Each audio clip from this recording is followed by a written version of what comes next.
আমরা 54 বছরের সংস্কৃতি দেখছি না রাজনীতিতে? বিভিন্ন দল ক্ষমতায় আসছে, বিদেশে টাকা পাচার করছে না? আমরা যদি ব্রিটিশদেরকে দেখতাম, ব্রিটিশরা এই এশিয়া মহাদেশ অর্থাৎ ভারত শাসন করছে না এক সময়? ব্রিটিশরা কি করছে? এই দেশ থেকে টাকা লন্ডনে নিয়ে গেছে, অর্থাৎ ওরা তো দেশপ্রেমিক, ওরা বিদেশ থেকে টাকা ওদের দেশে নিছে। আর আমাদের লোকেরা কি করছে? রাজনীতিবিদরা, সচিবরা, আমলারা কি করছে জানেন? বাংলাদেশ থেকে 93 বিলিয়ন ডলার বিদেশে পাচার করছে। 93 বিলিয়ন ডলার বিদেশে পাচার করছে এই গত 15-17 বছরে। তার মানে 54 বছরে কত টাকা পাচার হয়েছে এটার কোনো হিসাবেই নাই। বুঝতে পারছেন? আমার দেশের জিডিপি কেন বাড়ে না জানেন? আমার এই যে গার্মেন্টস শ্রমিকরা যারা প্রবাসী আছে, বিদেশে থাকে, তারা তো রেমিটেন্স পাঠায়, প্রচুর টাকা পাঠায়, 1.5 কোটির বেশি মানুষ প্রবাসী। তারপরেও এই বাংলাদেশে তো হাহাকার কেন? চালের দাম হঠাৎ করে বাইরে যায় কেন? তেলের দাম বাইরে যায় কেন? বুঝছেন না কেন বাড়ে? কারণ এই যে বারবারই দেখি বিদেশে টাকা পাচার করে, বেগম পাড়ায় বাড়ি বানায়, কানাডায় বাড়ি বানায়, আমেরিকায় বাড়ি বানায়। হ্যাঁ, ঠিক কিনা? তার মানে আমাদের ভোট সেইখানে দিতে হবে যারা বিদেশে টাকা পাচার করবে না, যারা বাংলাদেশকে ভালোবাসে।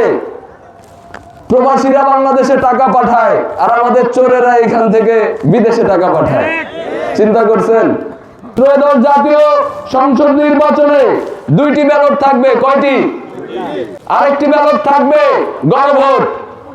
অর্থাৎ গত 1.5 বছরে অভ্যুত্থানের পরে আমাদের যে উপদেষ্টারা এবং সকল রাজনৈতিক দলের সমর্থনে কিংবা মিটিং এ বসে তারা যে সংস্কারের প্রস্তাব দিছিল, সংস্কার করতে চাইছিল, সেইটার একটা ভোট, সেটা হচ্ছে গণভোট।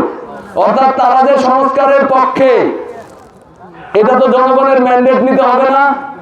আপনি কোন পরিবর্তন চান, কোন পরিবর্তন চান না, এটা তো আপনার মতামত নিতে হবে।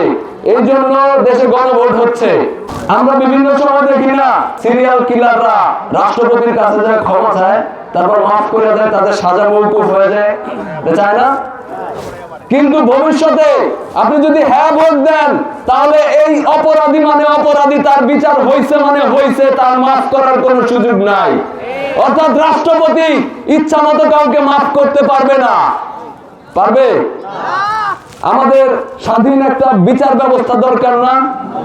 আমরা কি চাই দিল্লি থেকে কিংবা গণভবন থেকে কিংবা করাচি থেকে আমাদের দেশের বিচার ব্যবস্থার কলকাঠি কেউ নাড়ুক? আমরা চাই?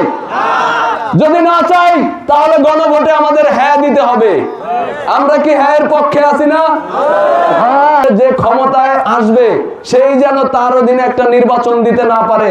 তত্ত্বাবধায়ক সরকারের যে ব্যবস্থা, সেটি দরকার কিনা? এই নিরপেক্ষ সরকারের দরকার। এই জন্য আপনাকে গণভোটে হ্যাঁ দিতে হবে, এটি দীর্ঘায়িত করতে হবে। অর্থাৎ কেউ যেন ইচ্ছা মতো এটার সংশোধন করতে না পারে। এবং সেই জন্য সংবিধান সংস্কারের জন্য, সংবিধানের গুরুত্বপূর্ণ পরিবর্তনের জন্য জনগণের ম্যান্ডেট লাগবে। অর্থাৎ সরকার নির্বাচিত হোক অথবা বিরোধী দলে থাক, সংসদে বৈশা কেউ আর জনগণের ম্যান্ডেট নিয়ে সিনেমিনি খেলতে পারবে না। তাহলে আমরা কি গণভোটের পক্ষে থাকবো না? আমরা 54 বছরের রাষ্ট্র দেখেছি এবং আমরা এবছর এই পরিবর্তন চাই, যেই পরিবর্তনের মাধ্যমে এই সমাজে সাম্য, মানবিক মর্যাদা, সামাজিক সুবিচার প্রতিষ্ঠিত হয়। আমরা এই সাম্য, মানবিক মর্যাদা এবং সামাজিক সুবিচারের পক্ষে থাকবো, গণভোটে হ্যাঁ দিব।